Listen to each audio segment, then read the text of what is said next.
اللہ رب العالمین فرمائی لا يستوي القاعدون من المؤمنین ندی برابر آغا خلق چغی ناس دی دی جہاد نا دا مومنانونا غیرو للضرر جن دی غی خاوندان دا وزر والمجاہدون فی سبیل اللہ و جہاد کون کی دا اللہ پلا رکی بأموالهم وأنفسهم فمال نخبلوا فنفس نخبلوا فضل الله المجاهدين بأموالهم وأنفسهم على القاعدين درجة بهتري ورقرد الله رب العالمين خلقنا رج جهاد كيف اخبلوا مالنا ونفسنا على القاعدين فناس خلق درجة فيو درجة يا 100 درجة 100 درجة لك حديث كترازي وكل وعد الله الحسنى او دعو سر الله رب العالمين وعد كرد جنة وفضل الله المجاهدين على القاعدين أجرا عظيما او بهتري ورکړی دا الله مجاهدینو لره په ناستو خلکو باندې په لوی اجر باندې درجات منه ومغفرة درجې دي د الله د طرف نه مغفرت دی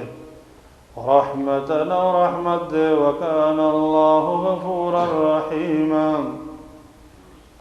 او دی الله رب العالمین بخونکي مهربانا إن الذين توفاهم الملائكة ظالمي أنفسهم آیت مناسبت د مخی سره ده مخی آیت کې الله فرمایل چې مجاهدین او خلق چوي د جهاد نه ناس دي دا دوانه چره برابر نه دي اوس د قاعدین د یو نوع ذکر کوي چې هغه القاعدین بسبب ترک الحجره هغه خلک دي چې هغه د جهاد نه پتی و جوان د ناس دي چې هغه هجرت پرېږدي هجرت بترک الهجره آیت مبارک راځي امام ابن المنذر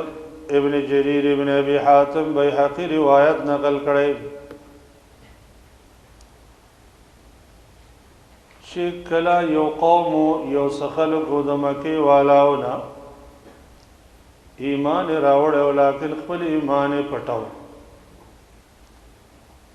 است د بدر په ورځ باندې د مشرکانو ځان سره په زور راويستل چې راويستل په بدر کې هغه مړ شو په دې وخت کې مؤمنانو ویل چې دا خو زموږ ملګری ایمان راوړ او هغه په زور راويستلو الله رب العالمین هغه د پاره مغفرت غوښته الله دا آیت نازل کو چا خلق چې غي په خپل ځان ظلم کړی د هجرت نه کړی قیامت کې به الله راونی سي او ته وایي چې تاسو ولې دا کار ولې د الله دین نه کولې تاسو د مسلمان مقابله ته وتلی وایي هغه وو ته وایي چې كنا مستضعفين في الارض من پزماګه کې ضعیفانو الله بوته ولم تكن ارض الله واسعه ولذ الله زمګه چې دغه پراخ نه و چې فتوهاجروا فيها چې تاسو هغه کې هجرت کړئ دا آیت نازل شو چې دا آیت نازل شو نو به د خپلوانو د مکه بعض نورو کسانو د مکه تدایت ولې د چې آیت ولې چې هجرت ضروری دی استاغه چې د هجرت وکړو په لاره کې د مشرکانو هغه راګیر کړل سخت اذیت او تعذیب ورته ورسو اس هغه به د مشرکانو سره ملګری شو چې دی مؤمنانو د مدینې نه او تدابل آیت ولېږه چې فإذا أوذي في الله جعل فتنة الناس كعذاب الله نو په دې وخت کې چې د بیت هغه خلکو هجرت شروع کړه او اسلام یې مضبوط شو په اسلام وفات شو آیت کې به دلیل وی چې سړی مؤمن لره ضروری ده چې هغه هجرت وکړي د دار کفر نه دار اسلام ته کوم ځای کې چې د هغې تحفظ نه د مال او د غرنګ د سر او د دین نو د مشرکانو په منځ کې اوسېدل ولا جایز نه دي دیو جنا حدیث کې راځي نبی صلی الله علیه وسلم فرمایي من جامع المشرکین وسکن معهم فإنه مثلهم څوک چې د مشرکانو سره یو ځای اوسېږي او د هغې سره یو ځای د هغې په علاقه کې وي نو دا هم د هغې په شان دی بل روایت کې راځي من اقام ببلدة المشرکین څوک چې د مشرکانو په علاقه او بلده کې چې دی اوسېږي واقام نیروزهم ومهرجانهم حشر معهم دا غوی د نیروز او د مهرجان میلیم دا غی سره قائمي دا انسان و قیامت کې به حشر دا غی سره کې حشر معهم الله فرمای ان الذين توفاهم الملائکه بشکا کسان چې وفات غیغی لره ملائکه ظالمی انفسهم په داسې حالت کې چې ظلم کوونکي په خپلو ځانونو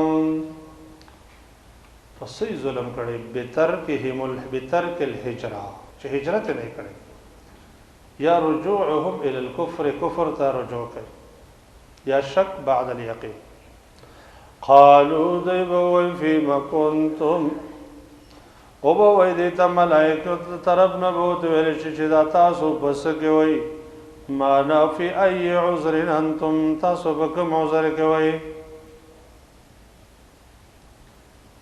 قالوا ذيبوا كنا مستضعفين في الارض منضعفان غنل شو فزمکه کې قالوا تو لم تكن ارض الله واسعا ولنوزمك ذا الله فراغ فتهاجروا فيها پس چې تاسو هجرت کړئ پاره کې فاولئک مأواهم جهنم پس دغه کسان چې د دوی ځای جهنم دی وسات مصير اور رب زیاده د ورتلو فيما كنتم معنا فيما كنتم من امر دينكم تاسو د خپل دین په امر کې پس شي کوي یا معنا دا فيما كنتم من حرب الملائکه اعدائهم د الله د دین د دشمنانو سره څه چل کړی دی چې سره ناس وي ایمان د لم ترکتم الجهاد ورزیتم بالسکون فی دار الكفر ولې تاسو جهاد پر خودار الكفر کې وای آیت کې به دلیل وی چې دوی بالکل مرتدین نو ځکه د دوی ګناه چې دا هغه صرف ترک الهجره ده ترک الهجره امام قرطبی رحمه الله ذکر کوي وای معلومیږي چې دا مسلمانان دي ځکه الله ته تهدید به ترک الهجره ورکړی چې هجرت مول نه دی کړی کدا چرته مسلمانان نه نو الله به ته تهدید دا ورکړي چې اسلام مول نه دی راوړی دا دلیل ابو حیان دویم قول ذکر کړی چې چاویلی چې دا منافقان دي په دې وخت کې چې د هجرت به کړه وکنه په ابتدا کې دلته علماء ذکر کړی دي چې هجرت دا سفر پزمکه کې د یو علاقه نه بل علاقه ته وتل دا دو قسم دي. یو دی د یو مشکل نه تختیدل چې د سفر الهرب وای د تختیدل سفر. دویم سفر الطلب د یو کار طلب کول. سفر الهرب چې دغه شپږ قسمونه لري. شپږ اول چې د الهجره هغه څه ته وایي الخروج من دار الحرب الى دار الاسلام چې سړی د دار الحرب نه وځي دار الاسلام ته. دویم داغه نه الخروج من ارض البدع الى ارض السنه هغه علاقه د جلد مبتدعين زیات دي. استاد دین په استاد مونږ د سنت موافق نه دی، روزه د سنت موافق نه ده، نور زندگی هم دسې ده. تا باندې لازم دی چې د دې ځای نه وځې د سنت د اهل السنه اهل الحدیث علاقه ته. آیت په دې باندې دلیل دی. قرآن کې الله فرمایي وَإِذَا رَأَيْتَ الَّذِينَ يَخُوضُونَ فِي آيَاتِنَا فَأَعْرِضْ عَنْهُمْ. کله چې تا خلک ولیدل چې هغوی زموږ په آیاتونو کې بې ځایه مباحثې بحث مباحثې کوي، ګپ شپ لګوي، نو ته د هغوی نه اعراض وکړه. ګوره الله د یو مجلس اجازت نه دی ورکړی د اهل البدعو سره، نو اوسېدل د هغې سره بالطریق الاولی. دریم الخروج من ارض غلب علیها الحرام. د داسې ځمکې نه وتل چې په کومه ځمکه کې حرام غالب وي د هغې ځمکې نه وتل. ځکه طلب د حلال او په هر مسلمان باندې فرض دی. څلورم د هغې نه الفرار من الاذیة فی البدن. کله چې یو سړی یېرېږي چې دلته ماته اذیت دی، وجل کېږم، زخمي کېږم، وهل کېږم، تعذیب کېږم، دغه ځمکې نه به سړی بلې ځمکې ته ځي. لکه ابراهیم علیه السلام چې هجرت وکړ شام ته، هغه وخت کې د شام ځمکه هم دارالاسلام خو نه و، یا حبشو ته هجرت شوی د مکې نه، حبش په هغه وخت کې دارالاسلام نه و، خو دلته د بدن اذیت رسېده او هلته اذیت نه و. نو ځکه پنځم د هغې نه چې دی من خوف المرض. یو علاقه کې مرض دی، بیماری د تا ته در رسېږي، ته د دغې علاقې نه تللی شې. خو صرف طاعون ګوره د دې نه مستثنا دی، طاعون بیماری. لکه یو حدیث کې راځي د طاعون په باره کې چې کله تا طاعون تاسو په یو علاقه کې واورئ نو هغې علاقې له ورځئ مه، او چې کله په هغه علاقه کې یې وئ او دغه علاقه کې یو علاقه کې یې وئ او تاسو باندې دا بیماری راشي نو بیا تښتئ مه. نور یو علاقه د ستا د مزاج سره مخالفه راله، دغه علاقه کې اوسېدل د بیماری نور هم ډېری، نو تاله پکار دی چې د خپل بدن د حفاظت دپاره دغه علاقې نه لاړ شي. مثال لکه مثلا یو انسان دی په هغې باندې د بدن د دردونو بیماری ده او دی په ډېرې یخې علاقې واورو کې اوسېږي. ډاکټرانو ته ووایي چې ته به داسې علاقې لاړ شه چې هغه ګرمه نو دا بیماري به دې ختمه شي. دا بیماری درته د یخنۍ نه پیدا ده، دې کولی شي چې د خپل بدن د حفاظت دپاره بلې علاقې ته لاړ شي. یا مثلا په یو انسان باندې چې دی دا بیماری د خارق دی یا داسې نوره بیماری، ډاکټر ورته وایي چې دا بیماری تا ته د حرارت نه پیدا ده، ته داسې یخې علاقې ته لاړ شه دا بیماری دې ختمېږي. نو د بدن د حفاظت دپاره د یخې علاقې ته لاړ شي. دا یو نوع سفر دی. هر چې سفر د طلب دی نو هغه دوه قسمه ده، یو طلب د دین، یو طلب د دنیا. د دین طلب به یو څو قسمه ده. اول سفر د عبرت، یو علاقو باندې سړی ګرځي چې د هغې نه عبرت اخلي. قرآن دې طرف ته ترغیب ورکړي. اولم یسیروا فی الارض فینظروا کیف کان عاقبة الذین من قبلهم کیف کان عاقبة الذین من قبلهم. دویم د هغې نه چې دی سفر الحج. قرآن کې الله فرمایي واتموا الحج والعمرة لله. دریم سفر دی د جهاد ته د لاړ شي. سفر د تجارت دی. سفر د دریو ځمکو دریو مساجدو ته سفر کول. لا تشد الرحال الا الى 3 مساجد. الله فرمایي الا المستضعفين من الرجال والنساء مگر هغه چې ضعیفان وي د نارینه او زنانو نه والولدان او د ماشومانو نه لا یستطیعون حیلا چې هغوی طاقت نه لري د څه تدبیر د وتلو د طریقه تدبیر ولا یهتدون سبیلا او هدایت نه لري د لارې. فاولئک عسى الله ان يعفو عنهم. پس دغه کسان قریبه د الله رب العالمین عفو وکړي دوی ته. وکان الله عفوا غفورا. او د الله رب العالمین عفو کوونکی او مغفرت کوونکی. ومن یهاجر فی سبیل الله. اوس که یو سړی وایي هجرت زه کومه د پلار نیکه ځمکه وطن علاقه پاتې شي زما د رزق بس انتظام وي د اوسېدو ځای به چېرته ځمکه به میلاو شي میلاو به نه شي. الله ترغیب ورکوي. د مخکې آیت کې الله فرمایي فاولئک عسى الله ان يعفو عنهم. عسى خو کلمه ده د طمع او ترجی لیکن الله رب العالمین د طرف نه عسى واجب ده نو په دې وجه باندې دا کلمه راوړه. عفوا غفورا او د الله عفو کوونکی او مغفرت کوونکی.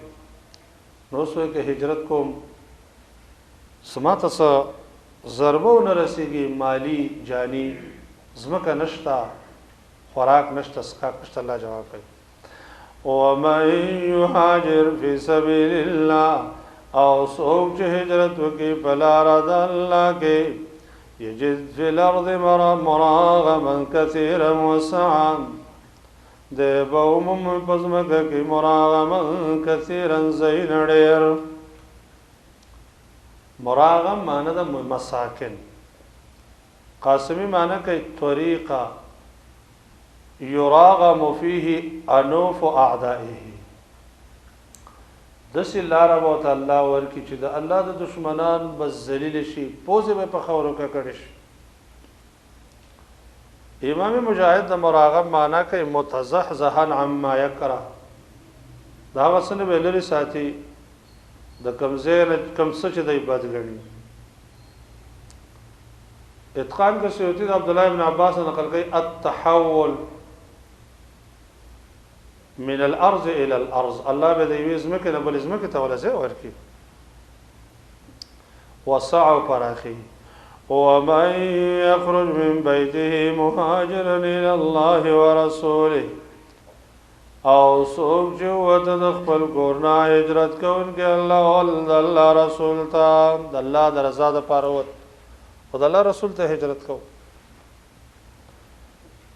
ثم يدركه الموت بیا را لاندې کدلره مرګ فقد وقع اجره على الله. پس یقینا واقع شه اجر د دې په الله. لکه مخکې روایت ذکر شو د سلو کسانو قاتلو هجرت یې وکړه د خپلې ځمکې نه لاره کې ورته مرګ راغلی. الله فیصله وکړه که دا د هجرت ځمکې ته نږدې ملایکې د رحمت دې د دې نه روح واخلي او داسې وشو اجر یې په الله واقع شو.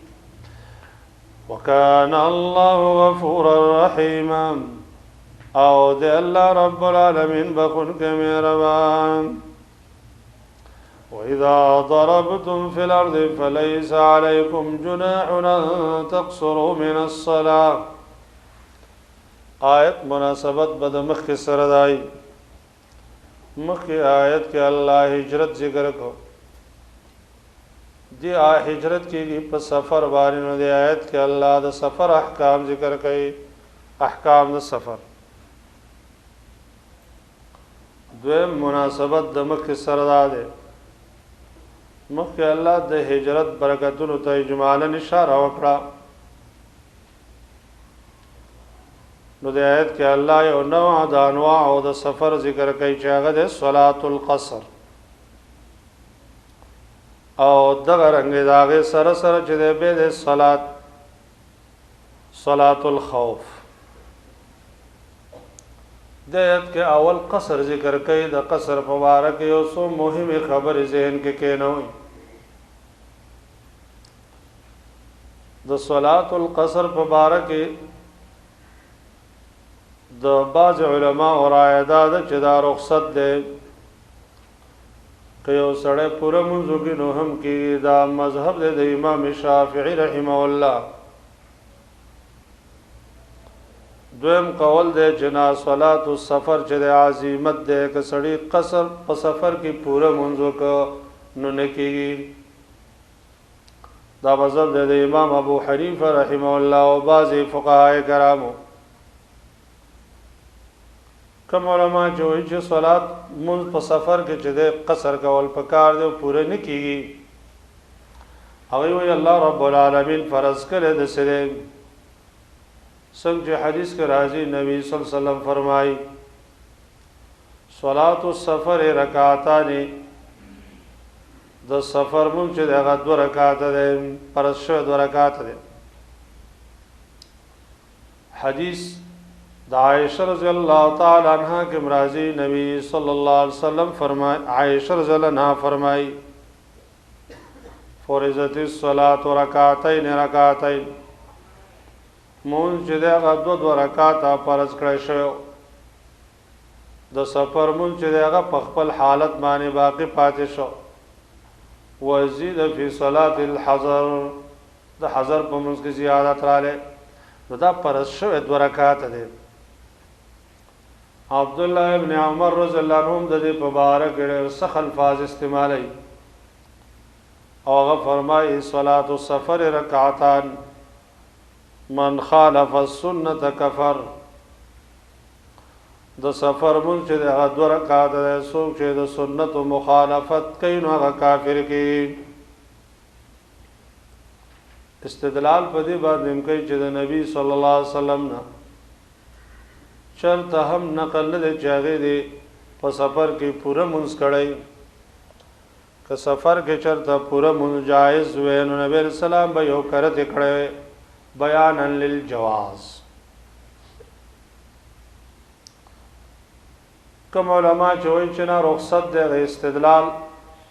د عمل د عائشه رضی الله عنها نه کې چې به اتمام کو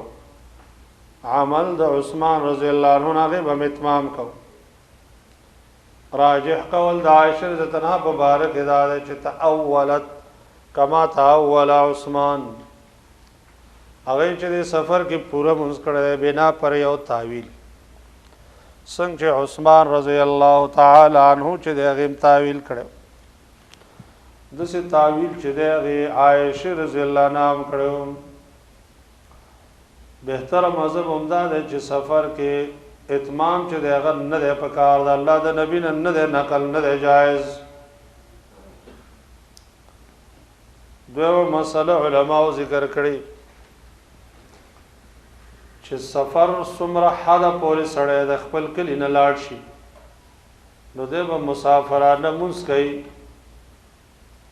دی باب کې چې د علما یو څو اقوال دي یو قول اغا د امام مالک امام شافعی احمد بن حنبل اسحاق ابن راهوی دی اغا وی چې کله سلور برده سړی مزل وکي سلور برده چې دا سلویخ میله جوړیږي اته سلویخ میله تقریبا 15 کیلومتر جوړیږي ائمه ثلاثه وای چې دومره سړی د خپل کلی نه لاړ شي 15 کیلومتر په مقدار دا به د سفر مونځ کوي که د دې نه کم وي نو دی به پوره مونځ کوي. دویم قول په دې باب کې د استدلال د یو روایت نه کوي چې هغه روایت ضعیف دی. یا اهل مکه لا تقصروا فی اقل من 4 برد، اے د مکی والا او د څلورو برودو نه کم مزل سفر مه کوئ تاسو، اقل من 4 برد. دویم قول د بعض اهل علم دی لکه حسن زهری، هغه وایي چې کله یو سړی 2 ورځې مزل وکړي، 2 ورځې پیاده مزل، دومره مسافه وي چې پیاده 2 ورځو کې قطع کېږي چې دومره مزل سړی وکړي، دا به مسافرانه مونځ کوي که نه نو دی به پوره مونځ کوي. دریم قول دا دی چې یوه شپه او یوه ورځ مزل وي. دریم قول دا دی چې 3 شپې او 3 ورځې مزل. امام ابو حنیفه رحمه الله وایي 3 شپې او 3 ورځې د اوښانو مزل یا پیدل مزل چې سړی وکړي دا به قصر کوي او که نه نو دا به نه کوي. لیکن احادیثو ته چې رجوع کو نو حدیثو کې د دې نه کم کې هم د قصر مونځ راغلی. حدیث کې راځي چې نبی علیہ السلام چې کله د حج سفر ته وته نو په مدینه طیبه کې د ماسپښین مونځ وکړ 4 رکعاته، او په ذوالحلیفه کې به مونځ وکړ. ذوالحلیفه کې هلته د مازدیګر مونځ وکړ 2 رکعاته. د مدینه طیبه او د ذوالحلیفه تر مابین 8 کیلومتره مسافه ده. اوس تقریبا ذوالحلیفه په مدینه کې داخله شوې ده. وګوره 8 کیلومترو په مقدار باندې یا د 4 میلو په مقدار. نبی صلی الله علیه وسلم چې هلته مسافرانه مونځ کړی دی. حدیث د مسلم کې راځي کان رسول الله صلی الله علیه وسلم اذا سافر 3 امیان او 3 فراسخ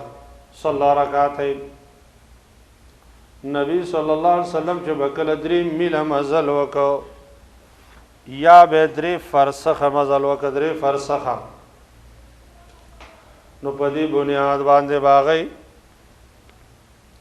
2 رکعات مونځ کو، قصر مونځ وکاو پوره 3 میله.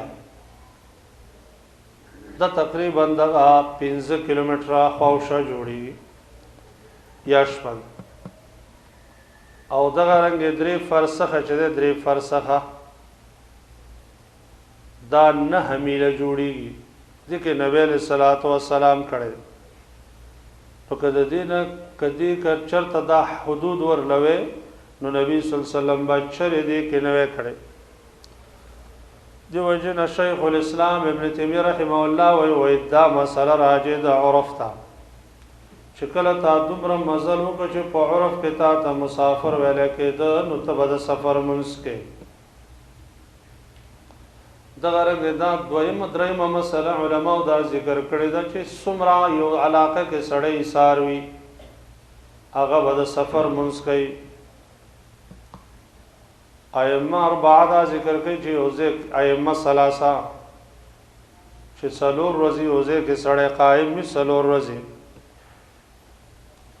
او د 4 ورځو نه زیاته اراده وینو دی با قصر مونږ نه کوي بلکې پورا وکړي. 4 ورځو پورې صلات السفر کولای شي چې 4 نه زیات شنو به صلات السفر بنه کوي بلکې پورا مونږ وکړي. امام ابو حنیفه رحمه الله 15 ورځې ذکر کړې دي. 15 امام ابن تیمیه رحمه الله ذکر کوي وای د دې د پارایز حد نشتا تر څومره پورې چې ته اوسېدې نو بس قصر مونځ وکړې. او استدلال د دې کوي چې نبی علیہ السلام 19 ورځې سفر مونځ کړی. تبوک په غزا کې نبی علیہ السلام 19 ورځې مسافر او 19 ورځې سفر مونځ کاوه. به د صحابه کرامو نه داسې منقول دي چې هغوی په آذربایجان، رام هرمز، نسابور، کابل دې کې چې دی 6 میاشتې 9 میاشتې 2 کاله پورې هسته اوسېدل او د سفر مونځ یې کو 2 کاله پورې. دی باب کې د عبدالله ابن عمر رضی الله عنهما یو قول دی چې هغه د صحابه کرامو عادت ذکر کوي.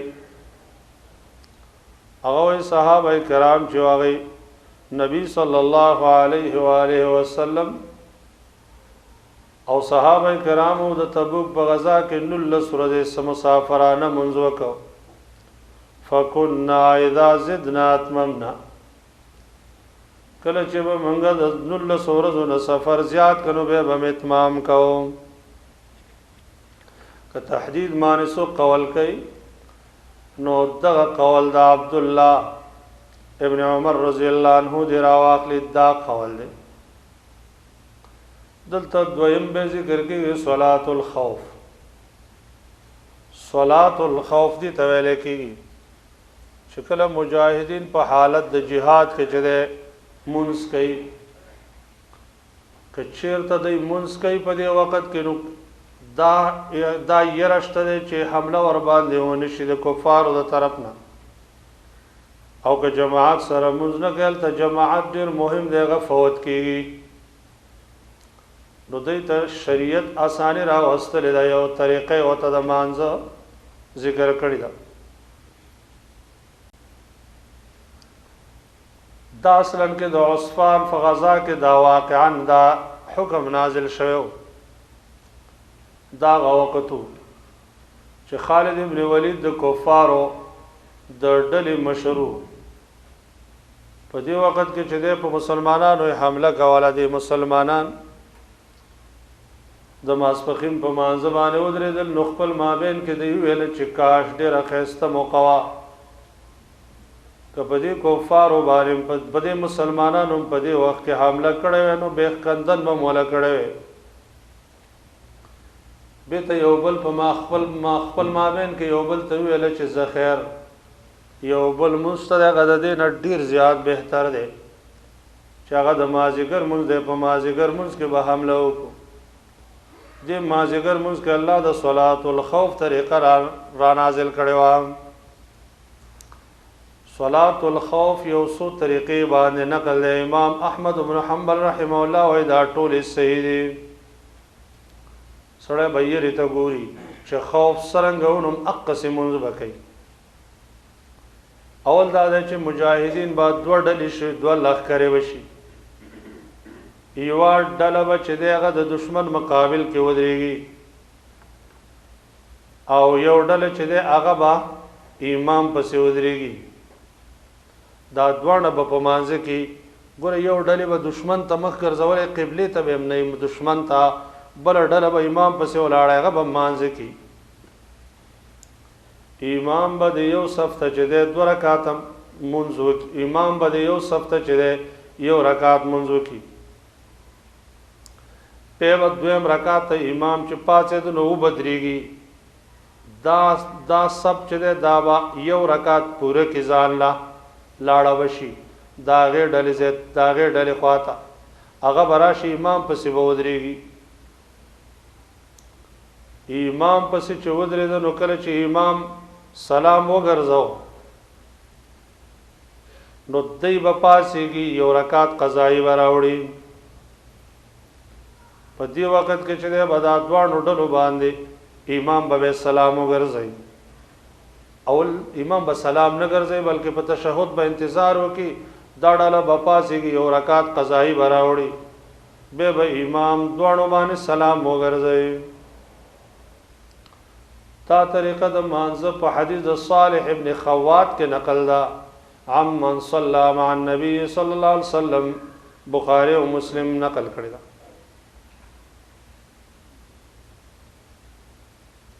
دویمه طریقه دا ده چې دشمن مجاهدین به 2 ډلې شي، منځګزار مسلمانان به 2 ډلې شي. یو ډله به امام پسې ودرېږي، یو ډله به د دشمن مقابله ته. امام به د یوې اولني صف باندې چې 1 رکعت وکړي دا سب بلاړ شي د دشمن مقابله ته ودرېږي هغه ډله به راشي هغه به امام پسې ودرېږي امام به دې ته یو رکعت وکړي په دې کې به امام سلام وګرځي دا دواړه ډلې به پاسېږي یو رکعت قضایي به د ځان دپاره راوړي دا په حدیث د عبد الله ابن عمر رضی الله عنه کې راغلی ده چې هغه وایي موږ د نجد طرف ته تللي او داسې مونځ مو وکړه بخاري او مسلم کې شته دې دواړو کې فرق دا دی چې اولنۍ طریقه کې امام به سلام نه ګرځي قضایي د رکعت به مخکې راوړي د دویم کې به امام سلام وګرځي بیا به هر یو قضایي راوړي اول کې قضایي اولنۍ ډلې اله قضایي راوړه چې امام ورته په ولاړه باندې انتظار کو دویمې ډلې قضایي به راوړي امام به ورته په ناسته انتظار کوي او د دویم روایت کې بدای چې امام به سلام وګرځي بیا به هر یو ځان لا قضایي راوړي درېمه طریقه د مانځه دا ده چې دواړه صفونه به ودرېږي امام پسې امام دواړه به چې دی نیت وتړي دا هغه صورت دی چې دشمن مخامخ دی قبلې ته امام به چې دی قرائت وکړي دواړه ډلې به پسې ولاړې قیام بیا به امام رکوع ته لاړ شي دواړه ډلې به رکوع ته لاړ شي بیا به امام د رکوع نه اوچت شي دواړه ډلې به اوچت شي بیا به سجدې ته لاړ شي سجدې ته چې کله امام ځي نو صرف اولنی صف به سجدې له لاړ شي بیا چې امام بېرته راپاڅېده نو په دې وخت کې به هغه وروستنی صف چې دی هغه د خپلې سجدې قضایي راوړي دا صف به بیا شاته شي او هغه شاته صف به رامخکې شي دواړو باندې به امام یو شانه قیام وکړي دواړو به رکوع ته لاړ شي دواړه صفونه به د رکوع نه راپاڅېد بیا چې کله سجدې ته نو صرف اولنی صف به تر لاړ شي او دویم صف به د دشمن څوکیدارۍ ته ودرېږي چې کله امام د اول صف باندې رکعت ختم کړه دا دویم صف به د خپل حصې قضایي راوړي دا طریقه د مانځم شته یو بله طریقه پکې دا ده چې صلات الخوف یو رکعت دی بس د یوې ډلې ته به یو رکعت وکړي د بلې ته به یو رکعت قضایي به نه راوړي چې دا پنځمه طریقه وه شپږمه طریقه ابو داود نقل کړې ده په سنن کې هغه دا دی چې امام به اولې ډلې ته هم 2 رکعاته لمونځ وکړي دویمې ډلې ته به هم 2 رکعاته لمونځ وکړي د امام به 4 رکعاته شي او د دې نورو مقتدیانو چې د هغې به 2 رکعاته شي اتفاق د علماو سره دا ټولې طریقې جایز دي صرف امام ابو یوسف رحمه الله فرمایي امام ابو یوسف رحمه الله چې دا د نبی صلی الله علیه وسلم په دور پورې خاص و استدلال د دې آیت نه کړی وای دا كنت فیهم کله چې تور پکې دویم استدلال د دې نه کړی چې د نبی له سلام منس او خو یو آزاد شرف دی چې منس په بل چا پسې سړی ورستو کوي هغه د نبی صلی الله علیه وسلم د مانځه په شان خو نه دی دیو جن د نبی صلی الله علیه وسلم د وفات نه رستم صحابه کړه دي لکه عبد الرحمن ابن سمرا رضی الله عنه کابل ته د مجاهدینو سره تلو سنه 11 هجری کې 11 هجری کې نو په دغه دور کې چې ده په کابل کې د عثمان رضی الله عنه دور خلافت او د کابل ته jihad لتلیو الته سنه 11 هجری کې صلات الخوف کړه ده لکه دا روایت امام ابو داود نقل کړه ده په خپل سنن کې دویم چې ده سعید ابن العاص رضی الله عنه کړه ده طبرستان کې لکه دا روایت امام نسائی نقل کړه د نبی صلی الله علیه وسلم په دور کې په مختلفو غزاګانو کې شو د غزوه ذات الرقاع غزوه عصفان غزوه نجد بطن نخله غزوه ذی قرد تو دی آیت کې د صلات الخوف طریقه دا فرمایي وَإِذَا ضَرَبْتُمْ فِي الْأَرْضِ وَكَلَّ تَاسُ سَفَرْ گوي بزمګه کې فَلَيْسَ عَلَيْكُمْ جُنَاحٌ نُشْتَدَ پتا سبانه سګنا ان تقصروا من الصلاة دا جتا سو قصر وکي د مانزه ان خفتم ان يفتنكم الذين كفروا که تاسو یریدلې د دې نه چې تاسو فتنه کې وغورځئ کافران ان الکافرین کانوا لکم عدوا مبینا یقینا کافران چې دي ستاسو دپاره دشمنان ښکارا واذا كنت فيهم کله چې ته په دوی کې وې دلته الله ذکر کوي ان خفتم ان يفتنكم الذين که تاسو یریدلې نو صلات قصر منځ وکړئ عمر رضی الله تعالی عنه نه چاته پوسو که چې امیر المؤمنین مونږ خو اوس په امن کې یو یره نشته دی والله وایي که په یره کې استئ قصر منځ وکړئ جواب دا دی چې هغه وفرمایل چې ما د نبی کریم صلی الله علیه وسلم نه دا پوښتنه کړې ده چې مونږ خو اوس یره نشته هغه وفرمایل صدقه تصدق الله بها فاقبلوا صدقته بس دا د الله یو صدقه ده چې په تاسو یې کړې ده تاسو د الله صدقه قبول کړئ وَإِذَا ضَرَبْتُمْ فِي الْأَرْضِ وَكَلَّ چې تاسو سفر کو په ځمکه کې وَإِذَا كُنْتَ فِيهِمْ وَكَلَّ چې ته په دوی کې وې فَأَقَمْتَ لَهُمُ الصَّلَاةَ او تا قائم او دوی لره لمونځ وَإِذَا كُنْتَ فِيهِمْ کې دلیل دی چې نبی سم حاضر ناظر نه دی ځکه کله چې پکې معنا داسې وختونه راځي چې پکې نه فَلْتَقُمْ طَائِفَةٌ مِّنْهُمْ مَعَكَ پس ودرېږي یو ډله د دوی نه ستا سره وليأخذوا أسلحتهم وغيد راوال خپل اسلحه فإذا سجدوا فليكونوا من ورائكم پس کله چې غيو رکعت ادا کړي نو غي د شاته لاړ دلته د سجدې نه مراد رکعت ده ځکه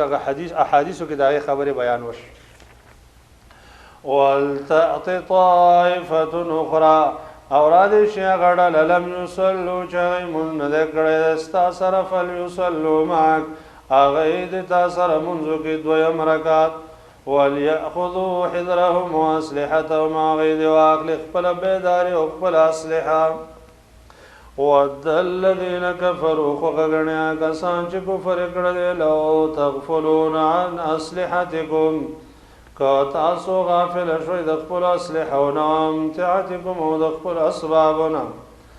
د خپل سامانونو فیمیلون علیکم میلة واحده فسغوی حمله کوي په تاسو باندې یو حمله ولا جناح علیکم او نشته سګونه په تاسو باندې ان کان بكم اذن که چرته په تاسو باندې څه تکلیف من مطرین د باران او کنتم مرضى یا تاسو مریضان وي ان تضعوا اسلحتکم چې تاسو كذا يخبل اسلحه لرا وخذوا حذركم او علي تاسو خپل سامان د بچاو خپل اسلحه ان خپل اسباب د بیداری ان الله اعد للكافرين عذابا مهينا بشک الله تیار کړل د کافرانو د پاره عذاب سپګون کې فاذا قضيتم الصلاه پس کله چې تاسو ادا کوم لرا فاذكروا الله قياما وقعودا وعلى جنوبكم پس یادوي تاسو الله لربنا استولړو په خپل اړخونو فاذا اطمأننتم پس کله چې تاسو په اطمینان کې وای فاقیموا الصلاة پس تاسو منځ قائم وای په خپل وخت سره ان الصلاة كانت على المؤمنين كتابا موقوتا یقینا مؤمنانو باندې فرض کړی شوی دی په خپل وخت مقرره سره